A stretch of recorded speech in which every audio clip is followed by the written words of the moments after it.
Hello friends, मेरा नाम नीरज है और मैं आज का जो टॉपिक ले रहा हूँ वो है आप करियर कैसे चूज़ करें अपना।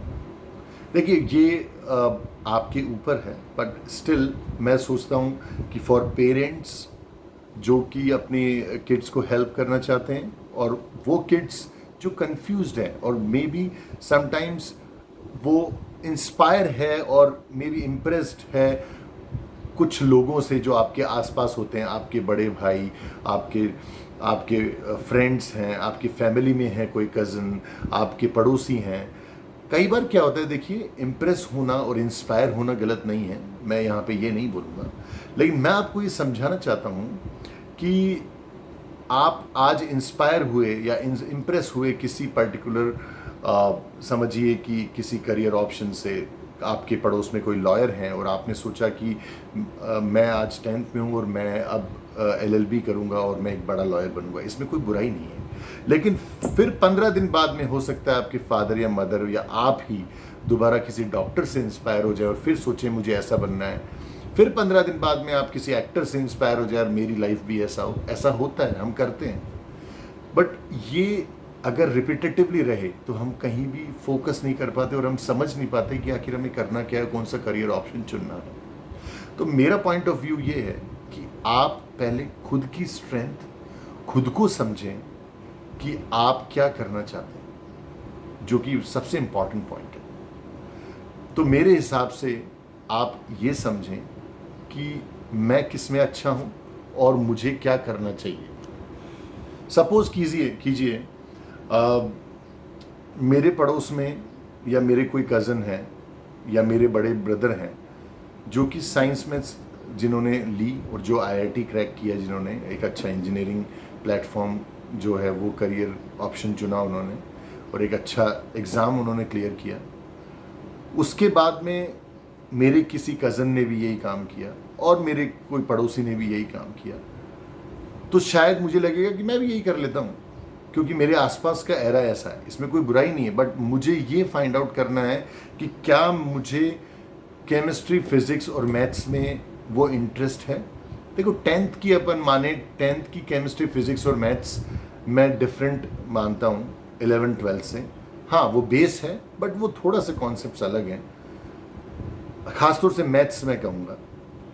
तो अब आपको ये समझना है कि 10th के बेस पे अगर किसी के बहुत अच्छे मार्क्स है और वो सोचे कि मैं 90 प्लस मार्क्स मेरे मैथ्स में है, क्यों ना मैं मैथ्स से चुन लूँ। ये ज़रूरी नहीं है कि आपके ज़्यादा अच्छे, आप टॉपर हो तो आप साइंस मैथ्स ही लें।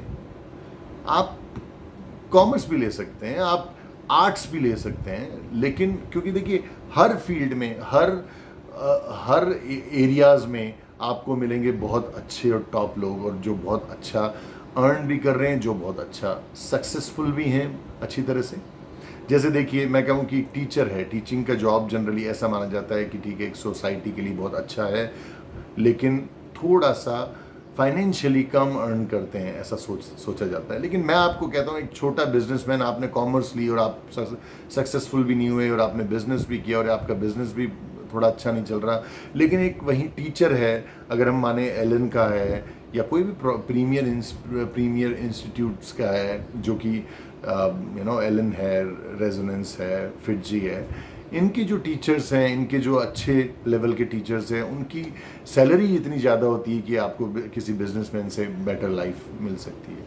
तो it's not important every time कि आप किसी से ओवर इम्प्रेस होके ये डिसाइड करें कि आपको क्या चुनना है, या आपके किसी घर में बड़े हों जो कज़न हो, उनसे आप इंस्पायर होके ये चुन रहे हैं कि मुझे कौन सा करियर चुनना है।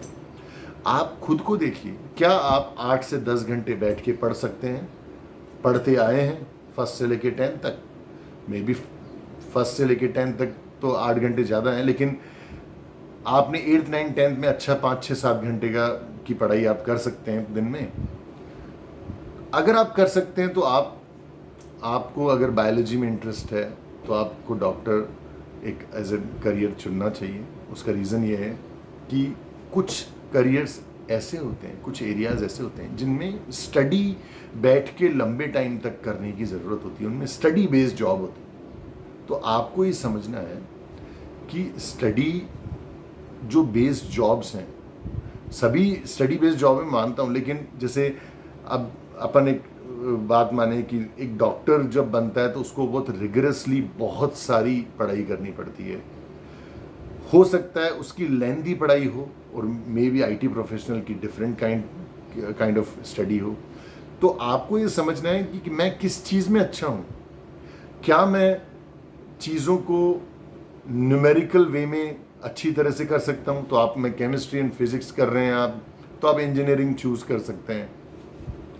आप न्यूमेरिकल्स में कंफर्टेबल है, आप समझिए अगर आप न्यूमेरिकल्स में कंफर्टेबल नहीं है तो आप आर्ट्स भी ले सकते हैं। आप उसमें भी बहुत अच्छे अच्छे कॉलेजेस हैं, दिल्ली में है, स्टीफेंस हैं, और उसमें आप बहुत अच्छा करियर ऑप्शन होते हैं, उनमें भी आप आगे बढ़ सकते हैं।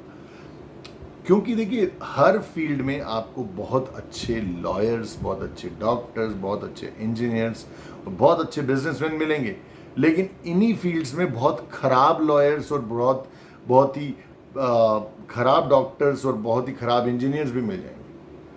तो इसीलिए मैं ये कहता हूँ कि आप किसी चीज़ के पीछे गलत तरीके से इम्प्रेस ना हो, अपनी इंस्पिरेशन एक जगह टिकाएं। आप सोचें कि मेरा फोकस क्या रहेगा, मुझे क्या मैं कम्युनिकेशन में अच्छा हूँ, क्या मैं इंट्रोवर्ट हूँ, क्या मैं एक्सट्रोवर्ट हूँ, क्या मैं बोलने में बहुत अच्छा हूँ। मैं बोलने में हूँ तो मैं एक ऐसा करियर चुनूँ जिसमें स्पीकिंग और बहुत ही कम्युनिकेशन जो है वो बहुत एक इम्पॉर्टेंट पार्ट हो। समझिए आप बहुत अच्छे कम्युनिकेटर हैं, आप बहुत अच्छी लैंग्वेज के भी ऊपर भी आपका कमांड्स है, आपको मल्टीपल लैंग्वेजेस आते हैं, बट आप एक आईटी प्रोफेशनल में कोडिंग ऑप्शन आप चुन लेते हैं, तो आपको चुप रहना है और कोडिंग करना है, तो क्या आपने अपने साथ सही किया? वैसे ही मैं ये कहना चाहता हूँ कि अगर अपन एक एग्जांपल लें कि आप मैनेजमेंट और ऑर्गेनाइज करने में चीज़ों को बहुत अच्छे हैं, आप बचपन से ही कई सारी चीज़ें, आप जैसे फेयर्स हैं, स्टॉल्स हैं, फेयर्स में कई तरह के जो ऐसी एक्टिविटीज़ है जिसमें ऑर्गेनाइज करना है, लीडरशिप टाइप के जो रोल्स होते हैं वो आप हमेशा आगे आके एक इस तरह का अपने आप में देखा है।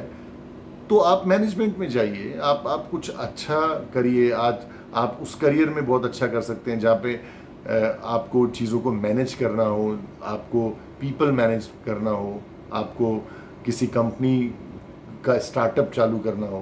कई तरह के ऑप्शंस आते हैं। कोई ज़रूरी नहीं है सभी कंप्यूटर साइंस पढ़ें और ज़रूरी नहीं है सभी आईएएस बने, ज़रूरी नहीं है सभी टीचिंग करें।